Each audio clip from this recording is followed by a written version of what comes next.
Hi friends, అందరికీ నమస్కారం. టెలిపిక్ ఛానల్కి మీకు తిరిగి స్వాగతం. మనము ఈ వీడియోలో మన మహాభారతం జర్నీని కంటిన్యూ చేద్దాము. ఈ వీడియోలో మనము ఒక 2 కథలు మాత్రమే చూస్తున్నాం అనమాట. ఆ 2 కథలు ఏంటి అంటే, మనము లాస్ట్ వీడియోలో కనుక చూసుకున్నట్టయితే ఏం చూసాము, పాండవులందరూ కూడాను ద్రుపది యొక్క భవనానికి ఎలాగ వచ్చారు, ఆయన తీసుకొచ్చింది ఆ సన్నివేశం అంతా కూడాను లాస్ట్ వీడియోలో చూసాం. అదే అలాగని దాని తర్వాత జరిగిన వివాహ సన్నాహం కానీ అవన్నీ కూడాను లాస్ట్ వీడియోలో చూసాము. ఈ వీడియోలో దాని తర్వాత జరిగిన సన్నివేశాలని చూడబోతున్నాం అన్నమాట.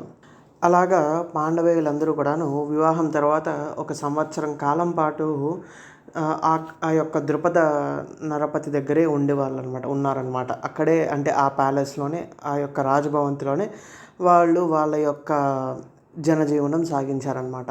అలా సాగించిన తర్వాత ఏమవుతుందంటే, ఆ యొక్క వివాహం పూర్తయిన వెంటనే కూడాను ద్రుపద మహారాజు ఎంతో సంతోషించి, అంటే ఇది సంవత్సరం క్రితమే జరిగింది. ఎప్పుడు వివాహం అయినప్పుడు ద్రుపద మహారాజు సంతోషించి అక్కడికి వచ్చిన జామాతలు అంటే పెద్దలు ఉంటారు కదా, వాళ్ళందరికీ కూడాను 100 మదకరీంద్రాలు, 100 సువర్ణ స్యందనాలు మరియు 1000 కాంబోజ దేశీయ తురంగమాలలు ఇవన్నీ కూడాను బహుకరించాడనమాట ఒక్కొక్కరికి.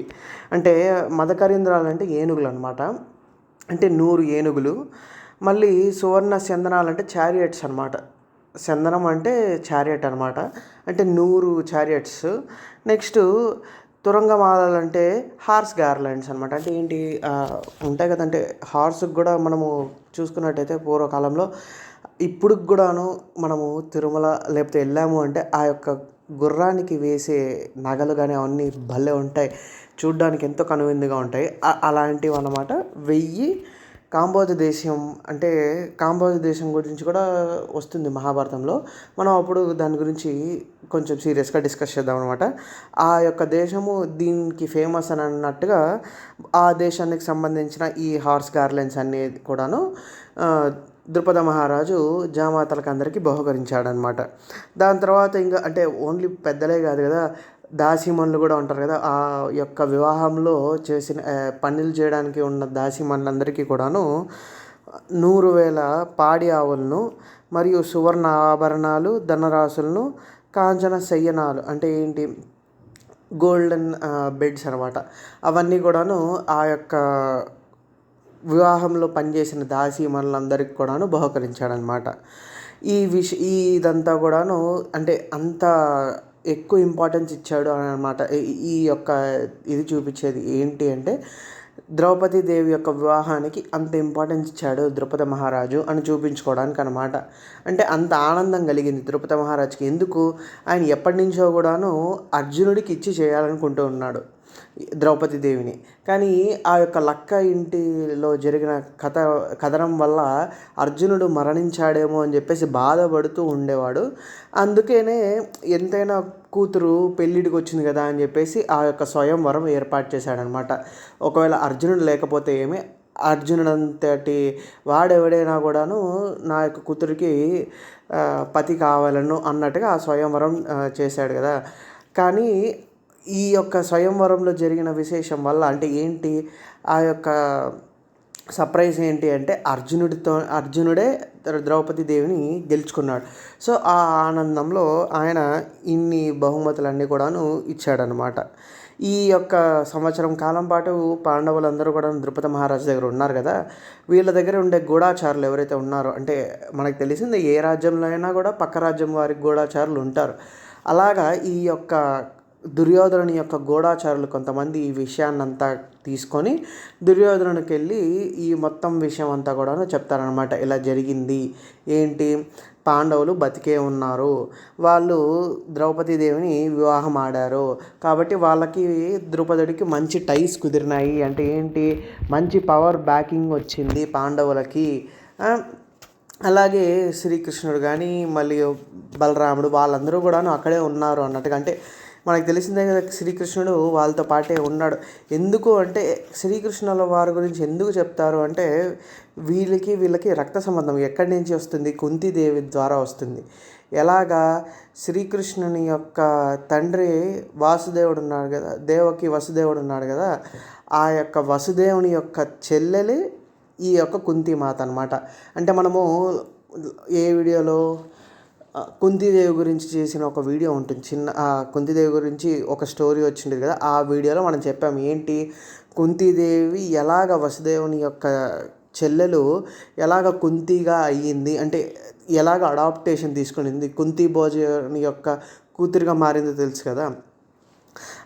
దానివల్ల అంటే ఏకంగా వీళ్ళిద్దరూ భావమరుదులు అవుతారు. ఎవరు, పాండవులు కానీ శ్రీకృష్ణుల వారు కానీ. ఎందుకు ఎంతైనా కూడా తండ్రి యొక్క చెల్లెలి కొడుకులే కదా, భావమరుదులు అవుతారు. అందుకు వీళ్ళు కూడా ఇక్కడ ఉన్నారు అన్న విషయము దుర్యోధనుడికి తెలుస్తుంది అనమాట. ఆ దుర్యోధనుడికి తెలియడం అంటే ఇంకా తెలిసిందే. ఉన్నారు కదా మిగతా వాళ్ళు, కర్ణుడు, శకుని, దుశ్శాసనుడు, వీళ్ళందరూ కూడాను ఒక మీటింగ్ ఏర్పరచుకుంటారు. ఏం చేద్దాం, నెక్స్ట్ ఏం చేయాలి, ఇలాగ వీళ్ళకి పవర్ పెరిగిపోతే మనం ఏం చేయగలం అన్న దీంతో వీళ్ళు బాధపడుతూ ఉంటారు అన్నమాట. ఈ టైంలో ఏమవుతుంది అంటే విదురుడు ఈ విషయాన్ని మొత్తము కూడాను ఎరిగించుకొని దాన్ని తీసుకువెళ్ళి ధృతరాష్ట్రుడి దగ్గరికి వెళ్ళి కౌరవ పుత్రులే గెలిచారు, ద్రుపద తనయుని కౌరవపుత్రులే గెలిచారు అని ఒక విషయం చెప్తాడనమాట. ఆ విషయం వినగానే ధృతరాష్ట్రుడు ఏమనుకుంటాడంటే దుర్యోధనుడే గెలిచి ఆ యొక్క ద్రౌపది దేవుని వివాహం ఆడుతున్నాడేమో అనుకొని ఏం చెప్తాడు, అన్నీ అంటే నగలు కానీ ధనరాశులు అన్నీ కూడా ఇవ్వాలి, వాళ్ళిద్దరిని వెళ్ళి ఇన్వైట్ చేయాలన్న కుతూహలాన్ని చూపిస్తాడనమాట. అది చూపించగానే విదురుడు చెప్తాడు ఏంటి అంటే, ఇదిలా కాదు, అసలు అక్కడ ద్రౌపది వివాహం అంతా మొత్తం అంతా కూడాను స్టోరీ అంతా కూడా ఆయన చెప్తే ఆయన ధృతరాష్ట్రుడు ఇంకా ఎక్కువ ఎక్సైట్మెంట్ పొంది, ఎంతైనా కూడాను ధర్మరాజు అంటే నాకు ఇంకా ఇష్టము దుర్యోధనుడి కంటే, యుధిష్ఠిరుడి మీద ప్రేమ ఎక్కువ ఉంది అన్నట్టుగా ఇంకా ఎక్కువ ధనరాశి ఇంకా ఎక్కువ పంపించాలని చెప్పేసి విదురుడికి చెప్తాడనమాట. ఇది విదురుడు వినగానే ఓకే, కరెక్ట్గానే ఉన్నాడు ధృతరాష్ట్రుడు, అంటే తన పుత్రునికి ఏకపక్షంగా ఇది చూపించట్లేదు, బయాస్ చూపించట్లేదు, మంచిగానే ఆలోచిస్తున్నాడు అనుకొనేసి ఇదే విషయం ధృతరాష్ట్రుడికి చెప్తాడు. మీరు కరెక్ట్గానే ఆలోచిస్తున్నారు, ఇలానే ఉండాలి వారిపైన మీ ప్రేమ కూడా అని చెప్పేసి విదురుడు వెళ్ళిపోతాడు అనమాట. ఆ తర్వాత కొన్ని రోజులు కూడాను దుర్యోధనుడు కానీ ధృతరాష్ట్రుడు కానీ కలుసుకోలేకపోతారు. ఎందుకు కలుసుకోలేరు అంటే దుర్యోధనుడు కొంచెం అంటే నెగిటివ్ థాట్స్ని ధృతరాష్ట్రులోకి ఎక్కించాలా అని. కానీ ఏంటి, విదురుడు ఎప్పుడు కూడాను ధృతరాష్ట్రుడి దగ్గరలోనే ఉండేటవాడు అనమాట. అంటే ఏంటి, ఎంతైనా మినిస్టర్ కదా విదురుడు, ప్రైమ్ మినిస్టర్ కదా, ఇంకా మ్యాక్సిమం ధృతరాష్ట్రుడి దగ్గరలోనే ఉంటాడు. కానీ ధృతరాష్ట్రుడితో మాట్లాడేటప్పుడు విదురుడికి విషయాలు తెలియకూడదు అన్న దీంతో కొన్ని రోజుల పాటు దుర్యోధనుడు కలవడు అనమాట. దాని తర్వాత కొన్ని రోజుల తర్వాత ధృతరాష్ట్రుడిని కలిసి ఏంటి విషయం అని, ఇలాగా ఏంటి పాండవులకి పవర్ ఎక్కువ పెరిగిపోయింది, ఎందుకు అక్కడ ద్రుపదుడు హెల్ప్ చేస్తున్నాడు, దాని తర్వాత కాంబోజ రాజ్యం కానీ వాళ్ళందరూ కూడా హెల్ప్ చేస్తారు, శ్రీకృష్ణ బలరాములు హెల్ప్ చేస్తారు, ఇలాగ వాళ్ళ మిలిటరీ ఫోర్స్ ఎక్కువ అయిపోయింది, వాళ్ళ యొక్క అల్లాయిస్ ఎక్కువ అయిపోయినారు, వాళ్ళని మనము ముట్టడించడం కష్టం అన్నట్టుగా చెప్తాడనమాట. ఆ విషయం విని ధృతరాష్ట్రుడు డైరెక్ట్గా మీరందరూ కూడాను నేను పాండవుల పక్షంలో ఉన్నానని అనుకుంటున్నారు, పాండవులకి మంచిగా చూస్తున్నాను అనుకుంటున్నారు, కానీ అవన్నీ కూడాను నా పైన ఫీలింగ్స్ మాత్రమే, నా లోపల ఫీలింగ్స్ నేను అసలు విదురునికి తెలియజేయట్లేదు. నేను కూడా మీరు ఏ విషయం అయితే బాధపడుతున్నారో ఆ విషయమై నేను బాధపడుతున్నాను, వాళ్ళకి ఆ రాజ్యం ఇవ్వడం కానీ అంటే వాళ్ళకి ఆ పవర్ ఇవ్వడం నాకు ఇష్టం లేదు అన్నట్టుగా ధృతరాష్ట్రుడు తన మనసులోని మాట బయట చెప్తాడనమాట. ఇది విన్న దుర్యోధనుడు ఎంతో సంతోషించి ఓకే, మీరు కూడా మా పక్కనే ఉన్నారు కదా, వెంటనే మనము ఏం చేద్దాము అంటే దండెత్తి వెళ్ళిపోదాము అంటే ఈ యొక్క ఐడియా వచ్చేసి మన కర్ణుడిది అనమాట, రాధేయుడిది. ఏమిటి అంటే ఎందుకు ఈ రాధేయుడు ఈ యొక్క విషయం చెప్పాడు అంటే దానికి ముందు దుర్యోధనుడు చెప్తాడనమాట. ఫస్ట్ దుర్యోధనుడి ఆలోచన ఎలా ఉంటుందంటే ఇలా కొన్ని ప్లాన్స్ చెప్తారనమాట. ఫస్ట్ ప్లాన్ ఏంటి అంటే ద్రుపదునికి పాండవులకి మధ్యలో వైరం పెట్టాలి అని. అది కుదరకపోతే పాండవులకి మరియు శ్రీకృష్ణుడు బలరాముడికి మధ్యలో వైరం పెట్టాలి. అది లేకపోతే ఈ యొక్క కుంతి పుత్రులకి మాద్రి పుత్రులకి మధ్యలో వైరం పెట్టాలి. అది కాకుండా ఇంకొక ప్లాన్ ఏమి అంటే పాండవులకిను ద్రౌపది దేవికి వాళ్ళిద్దరికి మధ్యలో వైరం పెట్టాలి. ఇంకొక ప్లాన్ ఏంటి అంటే ద్రుపదునికి మొత్తం చాలా ఎక్కువ ధనరాశి సమర్పించి వీళ్ళందరినీ పాండవులందరినీ కూడా జైల్లో వేసేయాలి. ఇలాంటివన్నీ కూడా చెప్తాడనమాట. ఇవన్నీ కూడా కుదరకపోతే గూఢచారుల్ని పంపించి భీముడిని చంపేయాలి. అలా భీముడు చనిపోయిన తర్వాత పాండవులకి శక్తి తగ్గిపోతుంది. ఫైట్ చేసేసే పవర్ తగ్గిపోతుంది. కాబట్టి ఈ పనైనా చెయ్యాలి అన్నట్టుగా ఇలా ప్లాన్స్ అన్నీ కూడా లిస్ట్ ఇస్తాడనమాట దుర్యోధనుడు. ఇది విన్న రాధేయుడు ఏంటి అంటే ఈ గూఢాచారుల విషయాలన్నీ కూడా నాకు పట్టవు. ఇదంతా కూడాను వేస్టే. మనం డైరెక్ట్గా 1-on-1 ఫైట్ చేద్దాం. వెళ్ళి పాండవులతో యుద్ధం పెట్టుకుందాము. ఆ యుద్ధంలో పాండవుల్ని పరాజయించి వాళ్ళని మనము పట్టుకుందాము అన్నట్టుగా చెప్తాడనమాట. దీనికి దుర్యోధనుడు కూడా యాక్సెప్ట్ చేస్తాడు. ఈ విషయమే కూడాను ధృతరాష్ట్రుడికి చెప్తే ధృతరాష్ట్రుడు కూడా సరే అంటాడు. ఇలాగా యుద్ధానికి వెళ్ళే ముందు మిగతా వాళ్ళకి చెప్పాలి కదా, అంటే ఉన్నారు కదా, అంటే భీష్ముడు కానీ ద్రోణాచార్యుడు కానీ విదురుడు కానీ వీళ్ళందరూ పెద్దలు ఉన్నారు కదా, వీళ్ళకి ఒక మాట చెప్పాలి అని చెప్పేసి వీళ్ళందరూ వెళ్ళి ఒక మాట చెప్పేసరికి అప్పుడు భీష్ముల వారు ఒకటి చెప్తారనమాట. నాకు ఇద్దరు కూడా ఎవరు పాండురాజు భూపతి కానీ ధృతరాష్ట్ర కానీ ఇద్దరు 2 కళ్ళు లాంటి వాళ్ళు. ఇద్దరి మధ్యలో నేను పక్షపాతం ఎప్పుడు చూపించలేదు. కాబట్టి ఈ యొక్క దుర్యోధన దుశ్శాసనులైన పాండవులన్న ఇద్దరు కూడా నాకు సమానమే. ఇలాగా వాళ్ళ మీద యుద్ధం ప్రకటించడం మంచిది కాదు. మన యొక్క యాన్సిస్టర్లో చూసుకున్నట్టయితే ఎప్పుడు కూడా ఇట్లా అన్నదమ్ములు ఇట్లా గొడవ పడలేదు. ఇలాగా పవర్ కోసం ఇట్లా గొడవపడి నాశనం చేసుకోలేదు. ఇది మనకి అపకీర్తి వంటిది. కాబట్టి దీనికి నేను ఒప్పుకోను అని చెప్పి ఇంకొక సజెషన్ కూడా ఇస్తాడనమాట. ఏంటి అంటే నీకు కానీ యుధిష్ఠిరుడికి కానీ మన యొక్క యాన్సిస్టర్ ప్రకారం ఈక్వల్ రైట్స్ వచ్చినాయి దేనికి రాజ్యం కోసము. కాబట్టి ఏం చేస్తారు అంటే దీనికి పరిష్కారం నేనేమంటాను అంటే వాళ్ళకి అర్ధరాజ్యము ఇచ్చేసి వాళ్ళని ఆ రాజ్యం పరిపాలించుకోమని చెప్పు. నువ్వు నీ యొక్క అర్ధరాజ్యాన్ని నువ్వు పరిపాలించు. ఇది నాకు శ్రేయస్కరంగా అనిపిస్తుంది. వైరం కన్నా ఇలాగా రాజ్యాన్ని డివైడ్ చేసి ఇద్దరు కూడాను మంచి దీనిలో ఉండడం మంచిది అన్నట్టుగా సజెషన్ ఇస్తాడనమాట ఎవరు భీష్ముల వారు. ఈ సజెషన్ విన్న వెంటనే ద్రోణాచార్యుడు ఎంతో సంతోషించి అవును ఇది కరెక్టే దుర్యోధన, మేము పెద్దలుగా చెప్తున్నాము, ఇది మంచి పనే, ఇది మంచి సజెషన్ అనమాట. దీని ప్రకారంగా ధృతరాష్ట్రుడికి కూడా అనమాట ఇది విషయం చెప్పేది. దీని ప్రకారంగా పాండవులకు అర్ధరాజ్యం ఇచ్చేసాము అంటే మంచిగా మన యొక్క హస్తినాపురం కానీ కౌరవుల యొక్క ప్రఖ్యాతి కూడా మంచిగా ముందుకు పెరుగుతుంది అన్నట్టుగా ద్రోణాచార్యుల వారు చెప్తారనమాట. అలాగనే ఇంకా ఏంటి అంటే ఇలా అర్ధరాజ్యం ఇవ్వడమే కాదు, దుర్యోధన దుశ్శాసనులు వీళ్ళందరూ కూడా వెళ్ళి పాండవుల్ని ద్రుపదరాజు దగ్గరకి వెళ్ళి అక్కడ గిఫ్ట్స్ ఇచ్చి పాండవుల్ని తీసుకొచ్చారు అంటే అన్నదమ్ముల మధ్య వైరం కూడా తొలగిపోయి వాళ్ళిద్దరూ కూడా ఎంతో మంచిగా ఉంటారు, మొత్తం రాజ్యాన్ని కూడా బాగా పరిపాలించుకోగలరు అని సజెషన్ ఇస్తాడనమాట. ఈ సజెషన్కి మన కర్ణుడికి ఈ సజెషన్ నచ్చదనమాట. కొంచెం సర్కాస్టిక్గా నవ్వడం అన్న కూడా అని కొంచెం సర్కాస్టిక్గా ఆయన ఏం చేస్తాడు అంటే చెప్తాడు. ఏంటి అంటే ఇలాగా ఓకే వాళ్ళు పెద్దలు ఉన్నారు, సర్కాస్టిక్గా చెప్తాడు అనమాట. ఇదంతా పెద్దలు ఉన్నారు, వాళ్ళంతా నీకు పెద్దలు కదా దుర్యోధన, వాళ్ళు నీకు ఎప్పుడు నెగిటివ్గా చెయ్యరు, అంటే నిన్ను పాండవుల పైన పక్షపాతం చూపించి నీకెప్పుడు ద్రోహం చెయ్యరు, కాబట్టి నువ్వేం ప్రాబ్లం లేదు అన్నట్టుగా ఎంతో సర్కాస్టిక్గా చెప్తాడనమాట. ఇది విన్న ద్రోణాచార్యుడు ఎంతో కోపించి ఏంటి నువ్వు ఇలా ఎందుకు చెప్తున్నావు, నీ వల్లనే అసలు దుర్యోధనుడు ఇలాగ తయారయ్యాడు, నువ్వు ఆ శకుని అంటే మీ ఇద్దరు చెప్పిన తప్పుడు మాటల వల్లే దుర్యోధనుడు ఇలా తయారయ్యాడు అని చెప్పేసి ఆయన కర్ణుడి పైన ఆగ్రహం వ్యక్తపరుస్తాడు అనమాట. దానికి కర్ణుడు ఏం చెప్తాడంటే దుర్యోధన ఎప్పుడైనా చూసుకో, నీ మినిస్టర్స్ అదే భీష్మ ద్రోణాచార్యులు అందరూ కూడాను ఆ యొక్క కోర్టులో మినిస్టర్స్ టైపే కదా, వాళ్ళు అంటే ఎంత ఎల్డర్స్ అయినా కూడా వాళ్ళు కోర్టులో మినిస్టర్స్ మాత్రమే, వాళ్ళు జస్ట్ సజెషన్ మాత్రమే ఇవ్వగలరు, ఫైనల్ మొత్తం పవర్ అంతా కూడాను ధృతరాష్ట్రుడి దగ్గరే ఉంటుంది. అందుకు ఏం చెప్తాడంటే కర్ణుడు నువ్వు చూసుకో, ఏంటి అంటే పూర్వము మగధ దేశాధిపతి అయిన అంబువీచ మహారాజు ఇలాగే అంటే ఏంటి అంటే ఆయన నీలాగే మినిస్టర్స్ని మంచిగా చూసుకునేవాడు. అలాగే ఇంకా ఏమైంది అంటే ఆయన వృద్ధాప్యం వచ్చే కొద్దీ ఆయన యొక్క శక్తి తగ్గిపోయింది.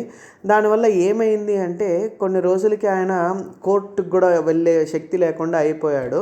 అప్పుడు ఆయన అమాత్యుడైన మహాకర్ణి, అంటే అమాత్యుడు అంటే మినిస్టర్ అనమాట, అమాత్యుడు అంటే మినిస్టర్, ఓకే.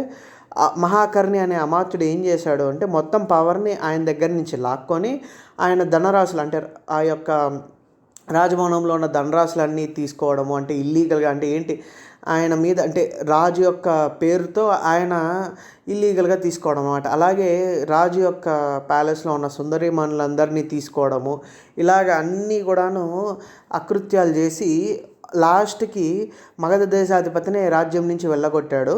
ఇలాగ అంటే ఆ మినిస్టర్ ఒక్కడే కాదు, మిగతా మినిస్టర్స్ కూడా ఎవరైతే ఉన్నారో వాళ్ళందరూ కూడా ఈ యొక్క మహాకర్ణితో కలిసి ఆయన్ని రాజ్యం నుంచి వెళ్ళగొట్టాడు. కాబట్టి నీ మినిస్టర్స్ నీ వైపే ఉన్నారో లేదా నువ్వు ఖచ్చితంగా గమనించుకోవాలి. అంటే ఏంటి, నెగిటివ్గా తోస్తున్నాడు అనమాట కర్ణుడు. ఎవరి గురించి? భీష్మ ద్రోణాచార్యుల గురించి నెగిటివ్గా తోస్తున్నాడు. వాళ్ళ యొక్క సజెషన్ని నువ్వు వినద్దు అని. కానీ ఏంటి అంటే ఈ యొక్క వ్యవహారం అంతా వింటున్న ధృతరాష్ట్రుడు ఏం చేస్తాడు అంటే, ఓకే మీరు చెప్పిన సజెషన్ కరెక్ట్గానే ఉంది, నేను అది పాటిస్తాను. వెంటనే విదురుడికి అంటే మధ్యలో విదురుడు కూడా చెప్తాడు అనమాట, ఇది కరెక్టే. ఇంకోటి కూడా చెప్తాడు విదురుడు, ఏంటి, ఆ యొక్క పాండవుల శక్తి మీద మీరు 1-on-1 ఫైట్ చేయలేరు, ఎంతో బలవంతులు, దైవాంశ సంభూతులు కదా వాళ్ళందరూ పాండవులు, మీరు వాళ్ళతో ఫైట్ చేయడం కరెక్ట్ కాదు. వాళ్ళ యొక్క పరాక్రమం ముందర నీ యొక్క పుత్రులు ఎవరైతే ఉన్నారో దుర్యోధన దుశ్శాసనులు, వాళ్ళు అసలు కూడా నిలవలేరు. కాబట్టి మనకందరికీ ఏది మంచిది అంటే ఈ అర్ధరాజ్యం ఇచ్చేసి వాళ్ళని పంపించడమే మంచిది అని విదురుడు కూడా హైలైట్ చేస్తాడు. అందుకని ఈ విషయం అంతా ఉన్న ధృతరాష్ట్రుడు, సరే అర్ధరాజ్యం ఇచ్చేస్తాను, ఎంతైనా కూడా వాళ్ళు కూడా నా పుత్రులే కదా, అంటే పాండురాజు పుత్రులు, అంటే తమ్ముడి కొడుకులే కదా, నా పుత్రులే వాళ్ళు, ఎంతైనా కూడాను వాళ్ళకి అర్ధరాజ్యం ఇచ్చేస్తాను అని చెప్పేసి విదురుడికి ఆజ్ఞ ఇస్తాడు. వెళ్ళి ద్రుపద మహారాజు దగ్గర నుంచి వాళ్ళని తీసుకురా అన్నట్టుగా ఆజ్ఞ ఇస్తాడు. దానికి సంతోషించి విదురుడు ఎన్నో ధనరాశులు, మణిమాణిక్యాలన్నీ తీసుకువెళ్ళి ఆ యొక్క ద్రుపద మహారాజు దగ్గరికి వెళ్ళి సమర్పించి పాండవులందరినీ కూడాను ఆయన అక్కడికి చేరుకునేసరికి ద్రుపద మహారాజుతో పాటు శ్రీకృష్ణుడు, బలరాముడు కూడా అక్కడే ఉంటారనమాట. వారి యొక్క సమక్షంలోనే ఈయన మొత్తం కథ అంతా కూడా చెప్పి ఇలాగ యుధిష్ఠిరుడికి అర్ధరాజ్యం ఇస్తున్నాము అన్నట్టుగా చెప్తాడనమాట. దానికి ద్రుపద మహారాజు ఎంతో సంతోషించి ఇంకొక విషయం చెప్తాడు. ఏంటి అంటే, నేను ఎంతో సంతోషంగా ఉన్నాను, ఎందుకంటే ధృతరాష్ట్రుడు, అంటే ఎంతైనా కూడాను కౌరవ రాజ్యం చాలా పెద్దది కదా, ఆ యొక్క కౌరవ రాజ్యంతో వియ్యం అందింది. ఆ ధృతరాష్ట్రుల వారే నాకు ఈ యొక్క ధనరాశినంతా కూడా గిఫ్ట్స్గా పంపించారు, నేను ఎంతో సంతోషిస్తున్నాను అని చెప్పేసి, అలాగనే ఈ యొక్క విషయం ఏదైతే ఉందో, ఏంటి అర్ధరాజ్యం తీసుకోవడం కానీ వీళ్ళు హస్తినాపురానికి వెళ్ళడం కానీ, ఈ యొక్క విషయానికి నేను ఆదేశాలు ఇవ్వలేను, ఇదంతా కూడా యుధిష్ఠిరుడి చేతిలోనే ఉంది అన్నట్టుగా చెప్తాడనమాట. అందుకు యుధిష్ఠిరుడి వైపు గమనిస్తే యుధిష్ఠిరుడు ఎంతైనా కూడాను మీరు చెప్పిందే నాకు మాట, అంటే ఏంటి, మీ ఆజ్ఞే మా యొక్క శ్రేయస్కారం, అంటే మీరందరూ కూడాను ఎవరైతే ఉన్నారో భీష్ముడు, ద్రోణుడు, విదురుడు, వీళ్ళందరూ కూడాను కరెక్ట్గానే చేస్తారు, ఏ పనైనా కూడాను పక్షపాతం వహించరు, మా ఫ్యూచర్కి ఏదైతే మంచిగా ఉంటుందో అదే చూసి చెప్తారో అన్నట్టుగా ఆ విషయాన్ని ధర్మరాజు యుధిష్ఠిరుడు చెప్తాడనమాట. మీరు మా మంచి కోసమే చెప్పారు కాబట్టి మీ యొక్క ఆదేశాన్ని మేము శిరసావహిస్తామని చెప్పేసి వీళ్ళు ప్రయాణానికి బయలుదేరడమన్నమాట. దానికి కూడాను దీని మధ్యలో వాసుదేవుడు, ఎవరు, శ్రీకృష్ణుల వారు చెప్తారు, ఎంతైనా కూడా విదురుడు మీ వైపే ఉంటాడు కదా, మీ యొక్క హితేషి, అంటే మీ హితం కోరేవాడే, కాబట్టి జరిగిన విషయం మంచిదే, కరెక్టే, వెళ్ళండి అన్నట్టుగా కూడాను చెప్తాడనమాట యుధిష్ఠిరుడికి. అది కూడాను మంచి పార్ట్ ప్లే చేస్తుంది యుధిష్ఠిరుడి యొక్క ఆన్సర్లో. అంటే ఏంటి, ఒకవేళ శ్రీకృష్ణుడు చెప్పకపోయి ఉంటే ఆ విషయాన్ని యుధిష్ఠిరుడు ఒప్పుకునేవాడు కాదేమో హస్తినాపురానికి రావడానికి. ఎందుకు అంటే వారి యొక్క తప్పిదం వల్లే కదా వీళ్ళు ప్రాణానికి ప్రమాదం వచ్చింది. ఏంటి, లక్క ఇంట్లో చేర్పించడం కానీ, అంటే వాళ్ళకి ప్రాణహాని కదా హస్తినాపురానికి వెళ్ళడానికి. అందుకు మేబీ శ్రీకృష్ణుల వారు ఈ యొక్క పాయింట్ చెప్పకపోయి అంటే అక్కడితో, అంటే ఆయన అసలు యుధిష్ఠిరుడు యాక్సెప్ట్ చేయకుండా అక్కడే ద్రుపద రాజ్యంలోనే ఉండేవాడేమో అని నా యొక్క ఒపీనియన్ అనమాట. దీంతో ఈరోజు వీడియో కంప్లీట్ అయింది. Thank you for being with me till the last of the video. Please like, comment, share my video. Please subscribe to my channel Telepic. Thank you. See you in the next video.